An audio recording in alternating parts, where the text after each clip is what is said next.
Hey, what's up guys? Brant Phillips here, bringing you another flipping case study. Yes, we're still flipping houses despite the doom and gloom that you hear in the marketplace. I'm not going to tell you not to listen because you should be aware of what's going on in the marketplace. There's a lot of uncertainty, as we all know, but uncertainty always creates opportunity, right? Now, you need to be aware of your own market, right? I happen to be in a market where there's a lot of demand, a lack of supply. So what does that mean? It means there's opportunities like this to keep flipping properties. Now, are we going to be picking up some buy and holds? Or are we still, investing in mobile home parks and RV parks and doing all the stuff that I do and doing a lot of owner finance? Yes. But when there's opportunities like this, we're taking advantage of them.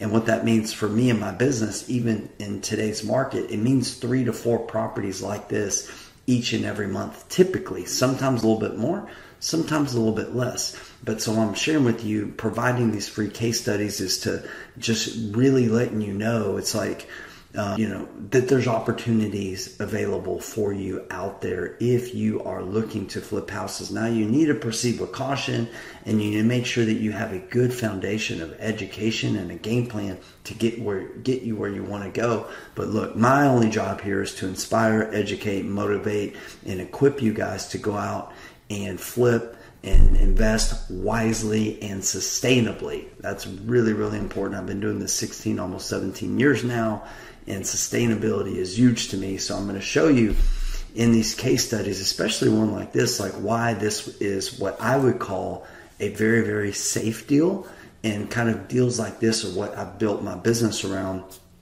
because they are sustainable. There's some safety factors built into them that I'm going to share in this case study. So let's get into it. So first and foremost, let's look at these price points that we're playing with here, right? So the purchasing a $150,000 home, essentially $152,500. This is in the greater Houston area, an area with high demand, an area with low inventory. So look, when there's high demand of properties and there's low inventory, that is whenever we are on the path to a good deal, right? Because what do I talk about a lot on here? Low risk, high reward. Low risk, high reward. So buying this house at $152,000, even though it did need a lot of rehab, $72,000 is a lot. And if you stick around to the end, you'll find out if we went over or under that. But that's a heavy rehab. That's something that, probably wouldn't have a newbie if it's your first flip. It's pretty heavy rehab. And this rehab, as we get into the pictures, you'll see that it was both a heavy rehab and a light rehab at the same time. I'll explain more what I mean about that in a minute. And had a projected ARV of 295. Okay, so this is the place that we like. This is the space and the price point that we like to play at when flipping homes. Why is that? Because I'm all about sustainability. And when you're in this price point, it gives you options, okay? You've got, opportunity to flip, to wholesale. You could rent this property out. You could Airbnb it. You could owner finance it. You've got a lot of opportunities here, right? If you get into price points in the $500,000 plus, $1 million plus, a luxury home market, you've got one exit strategy, right? I've played in that space, and I've played in that space whenever markets were correcting. It's not fun. It's very painful. It can be very, very, very devastating financially if you don't play your cards right, okay? And so you got to be careful there. That's why I don't play in that space. I've been doing this 16, 17 years, close to 500 deals, and I have a 100% track record of performance with my private lenders. Doesn't mean that I've never lost money, because you guys know that I have. I've shared a lot of that here on my channel and in other videos and webinars. But I have built a sustainable model from things I've learned, from practice, from doing it, from some of my mentors. So I'm just sharing that here to steer you on a good path, a path that I know that works. All right, so keep that in mind. Price point is huge. Supply, demand, all that kind of stuff you need to take account of. So let's look at this. So this was our gross profit. This is kind of the HGTV numbers, not you need to be careful about this. I see a lot of investors and newbies, and they're using the HGTV math, meaning just ARV minus the price and repairs. No, there's a lot of other expenses that we're going to go over that have to be taken into consideration. And when we get to the end, I'll show you the actual net profit. Our lead source was SEO marketing, search engine optimization marketing. Been doing that for a long, long time. That is the main source of all of our deals. And financing source is private money. We do 100% all our deals with private money. We get 100% financing. And this one was 10% interest, and it was accrued, no payment. So let me explain that real quickly. That basically means that whenever we bought this property, our lender loaned us 100% of the financing, 100% to buy the house, and 100% of those repairs. So we borrowed that full amount. So we had no cash out of pocket at closing, nor did we have to make payments each and every month. Okay, so whenever you are able to create private lender relationships and structure them with accrued interest, think about what the impact that will have on the cash flow of your business, right? So the number one reason I've seen that investors, especially flippers, go out of business is not because they have a bad business model overall, not because of the market, it's because of cash flow. So if you think about the impact that if you're flipping, 1, 2, 5, 10, 20 houses a month, and you're having to shell out payments of, $1, $2, $3, $4,000 per property, think about how much cash that's going to drain out of your account each and every month, versus having the benefit to have accrued interest. Now, this isn't something that you can always do right away with a lender. Many of my lenders I've been working with for over 10 years, so there's a lot of trust there, and there's a track record of 500 deals with the perfect performance. So all of that goes into consideration. If you're looking to raise private money, if you're a real estate investor looking to raise private money, I strongly encourage you to do it the right way. Make sure that you have a good base of knowledge and education and experience before you go into this world. But if you have those things and you move into raising private money, it can absolutely change your business and change your financial future of your lenders too. I have a shameless plug here. If you haven't read my book, Private Lender Playbook, check it out. It's on Amazon and Audible. It's going to give you the X's and O's, everything that you need to know about how to structure your private lender deals the right way. Not necessarily a book on how to raise private money. This is a book on basically how to do it the right way, making sure that your lenders are educated, because I'm a lead with value guy, right? Like educate, help, support, be an advocate to help others out. If you help enough people out, the law of reciprocation is going to return. So that's what I do, just educate as many lenders as I can. And inevitably, a certain percentage of them, like us and trust us and want to invest with our company. And we're grateful for that. And without them, these deals wouldn't be possible. So let's move on to some of the rehab stuff. So I mentioned that this rehab was heavy and light at the same time.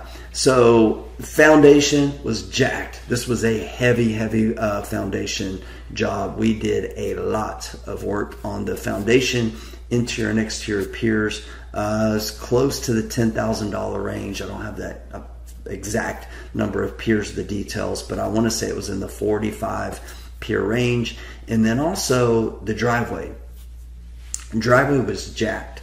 So, and that was about $8,500 as well. So those are two big expenses just right out of the jump, right? And you see this driveway here on the left, you see the cracks and all that kind of stuff. And, every investor, especially, investors like me, like you're trying to save money, right? And so you always ask that question, must I replace this? If you've seen any of my other rehab training, we looked at must, should, and wow. And on every rehab project, every flip project, I should say, you must take care of the musts, right? What are the musts? There's a hole in a roof, the foundation's jacked. Like I said, you must replace those things. And then there's things you probably should do. So the question really comes down to, like, should we replace this driveway? Well, let's begin with the end in mind, right? Whenever we go to put this house on the market, let's say we, painted this house and everything looks great, and they've got this nasty old cracked driveway. Could we have pressure washed it, made it look a little bit better? Yeah. But at the same time, when you're flipping houses, there is a pain and pleasure principle, right? We do everything in our life, believe it or not, with the pain versus pleasure principle, meaning we are people who are try to avoid pain at all costs and seek out pleasure. Okay, so pain is a great deterrent, as we all know. Okay, and so whenever someone pulls up to a house, it is our job as real estate investors or flippers, right, to try to create a product that the value that we've added is going to take them to a place of pleasure, right? So this stucco Spanish tile roof, in a way, is should be seen as like a mini oasis. Man, this is so wonderful and it's beautiful. But then if we lived a cracked driveway, they're thinking pain. Oh my gosh, this is going to get worse. I've got to fix this. It's going to be, I don't know how much money, So that's what we do. That's really the goal when we decide what we must do, what we should do, and if we want to add some wow factors, right? Now, I hate spending money on concrete. Like, I hate spending money on foundation. I hate spending money on roofs, and I hate, spending money on air conditioners. But a lot of times we must do it, right, to provide a good product. So we bit that bullet. We replaced the driveway, as you can see there. It was cracked all the way down. Now, it wasn't substantial cracks. So let me say this.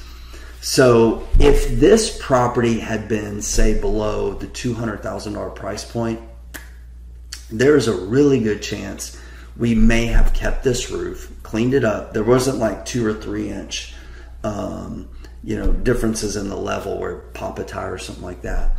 And if we were going to do this property, say, a little lighter rehab and sell it with owner financing at a lower price point, we may have kept the driveway.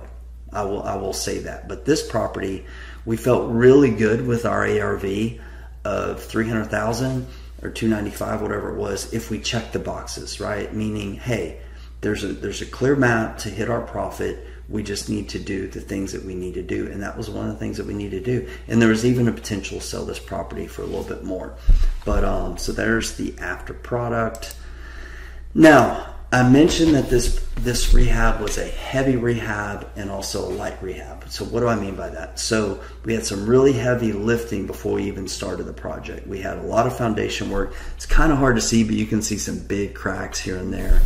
And the flooring actually didn't do a good job of telling the signs of the foundation, but it was bad. And but on the interior, we did some things that we don't typically do. Kept some countertops, kept some tub surrounds, stuff like that we usually don't do. And I really, more times than not, I recommend you not to do those things, because even if they're in good shape, they're usually ugly. All right, they're not great. What people leave behind, the flooring, for example, and all that kind of stuff. It could be good flooring, but it's just ugly. It's not going to sell. So I'll show you some things that we did. I'll show you some other decision points we had to make as well. So this is one of them. So if you see this railing, so these balusters were well over 4 inches. I've got a little slide here that shows you the space that you need between the balusters. So we've dealt with this in other properties, and what I said, pain is a great educator. Okay, so we had a property before that we flipped, and we did not address the balusters, and the buyers, had little children, so it became an issue. So we had to make a decision: are we going to pay the money and fix this or not?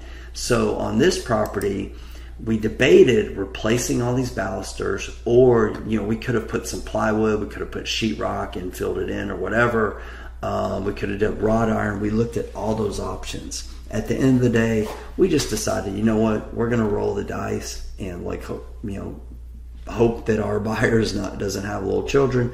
And lo and behold, they did not. So we're able to sell the property and never came up. And also, this is something that sometimes home inspectors miss, meaning whenever the buyer is getting the home inspected, the home inspector may miss that. We've had that happen before as well, but it never came up flipping this property, so it worked out pretty well for us.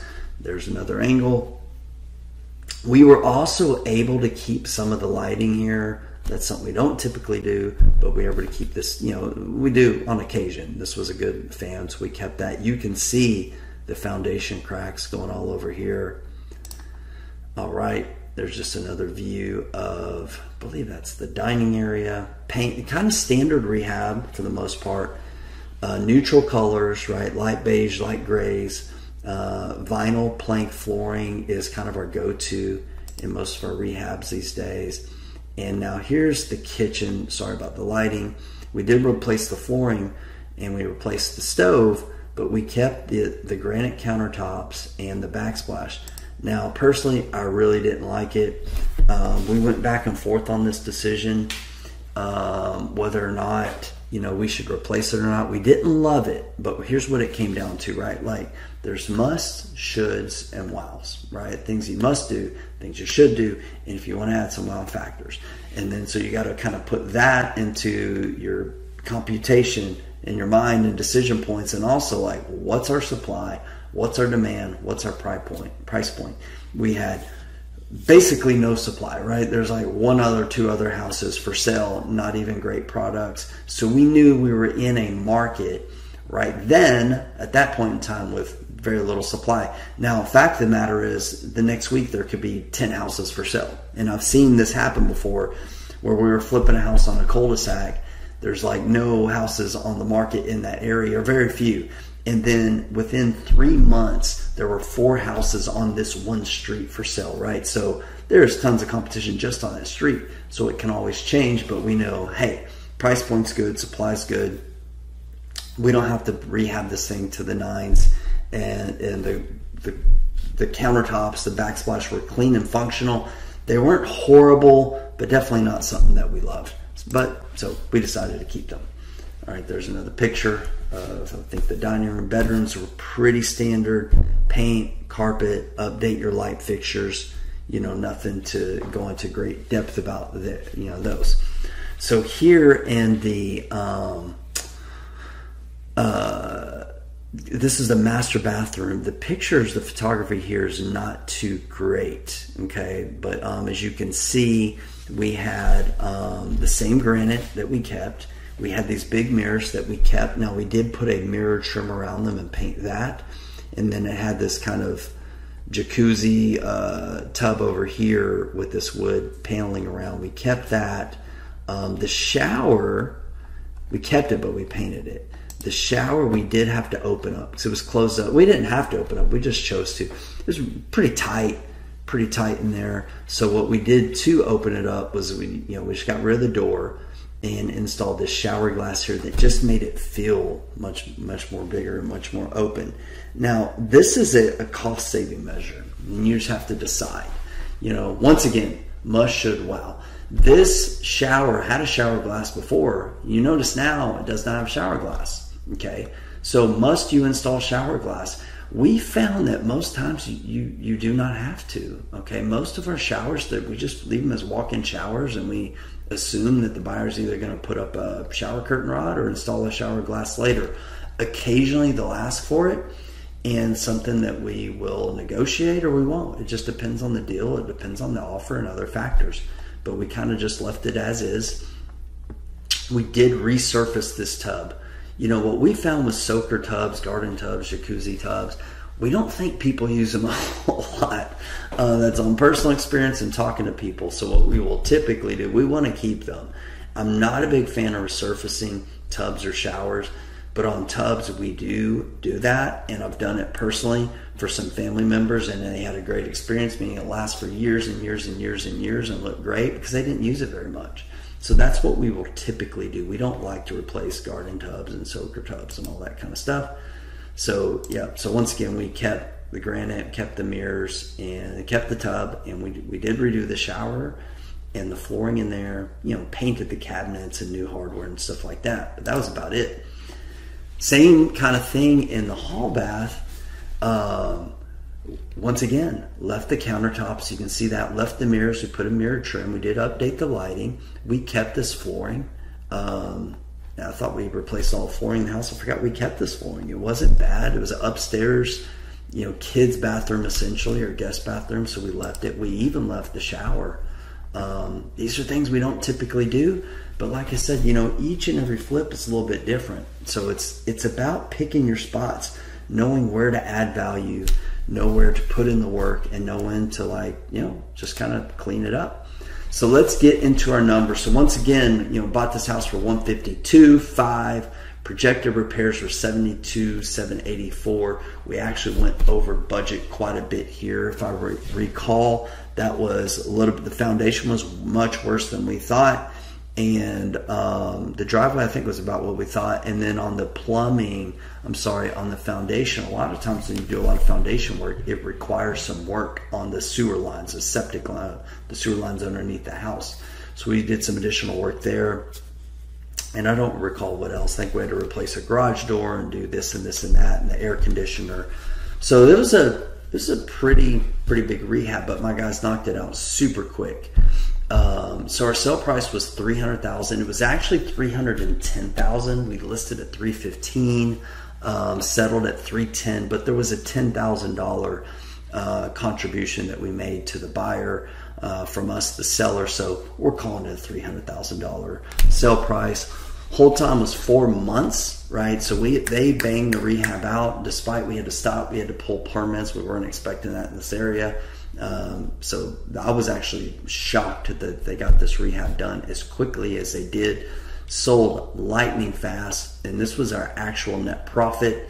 So quite a bit different from the HGTV numbers, right? And so let's look at that, because these are some of the things that people don't take into account of. So let's look over here at the right at our numbers. So there's some things here that are key indicators. So what I tell my students and people that I'm talking to, and when I speak, a lot of times is people don't believe this, but we typically are buying our flip properties, our investment properties at 50 cents on the dollar. Okay. Some people are like, I don't believe that. It can't be real. You're lying. I'm like, okay, you don't have to believe me, but we do it each and every month. So this was about close to 50% of the after repair value. And if you plug in, I guess I messed up on my calculator.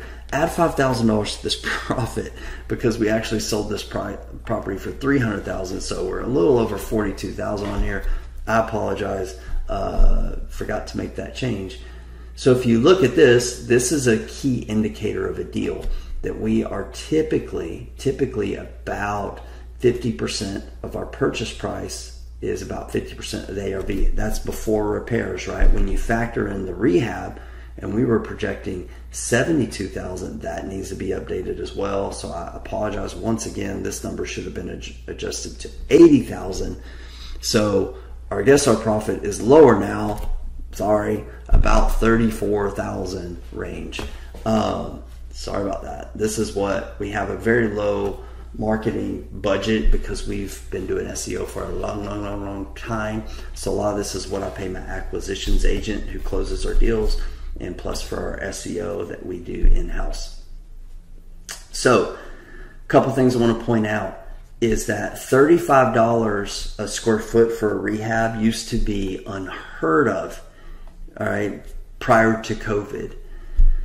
Nowadays, with rehab projects, we're doing more and more rehabs that are in the $30, $40 a square foot range, which is so crazy when you think about it. For those, people who've been flipping or flipped in previous markets where the average was like $15 to $20 a foot, it's just insane. So you got to be real careful bidding out your rehabs these days. And then also right here, your loan to value. Okay, this is very important. So one of our kind of formulas for creating a sustainable business is keeping this LTV below 75%. We're really trying to get it 70% to get some real profitable deals, and also safeguard ourselves.